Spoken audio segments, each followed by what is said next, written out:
হট্টগোল ও বাকবিতণ্ডার মধ্য দিয়ে পণ্ড হল আওয়ামী লীগ সাধারণ সম্পাদক ওবায়দুল কাদেরের সঙ্গে সাবেক ছাত্রনেতাদের মতবিনিময় সভা।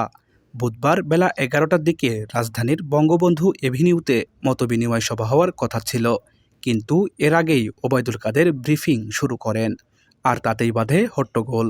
ক্ষুব্ধ হয়ে ওঠেন ছাত্রনেতারা। এ সময় তারা সাংবাদিকদের সরে যেতে বলেন। সাংবাদিকরা সরতে না চাইলে কেন্দ্রীয় নেতাদের সামনেই গণমাধ্যম কর্মীদের গালাগাল করতে থাকেন ছাত্রলীগের সাবেক নেতারা। এ সময় কেন্দ্রীয় নেতাদের উদ্দেশ্যে গালাগাল করেন তারা, যা দেখে তাৎক্ষণিক ব্রিফিং স্থল ত্যাগ করেন সাংবাদিকরা। সাবেক ছাত্রনেতাদের তোপের মুখে কথা বলতে থাকেন ওবায়দুল কাদের। এ সময় দলের সাধারণ সম্পাদকের কথা পাত্তা না দিয়ে সংবাদ সম্মেলন করার প্রতিবাদ জানাতে থাকেন ছাত্রনেতারা। সেই সঙ্গে ভুয়া ভুয়া বলেও স্লোগান দিতে দেখা যায় তাদের। এমত অবস্থায় সংবাদ সম্মেলন শেষ না করেই সভাস্থল ত্যাগ করেন ওবায়দুল কাদের। এর আগে সাবেক ছাত্রনেতাদের উদ্দেশ্যে কাদের বলেন, অভিমান ভুলে কোটা আন্দোলনের নামে যারা নরকীয় ধ্বংস চালাচ্ছে তাদের বিরুদ্ধে একসঙ্গে প্রতিরোধ গড়ে তুলতে হবে।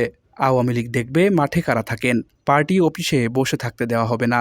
দলের সাধারণ সম্পাদক আরও বলেন, কাউকে বসিয়ে রাখব না। আমরা বিভিন্নভাবে বিভিন্ন জায়গাতে সাবেক ছাত্রনেতা সহ কেন্দ্রীয় নেতাদের সঙ্গে সমন্বয়ে কাজ করব।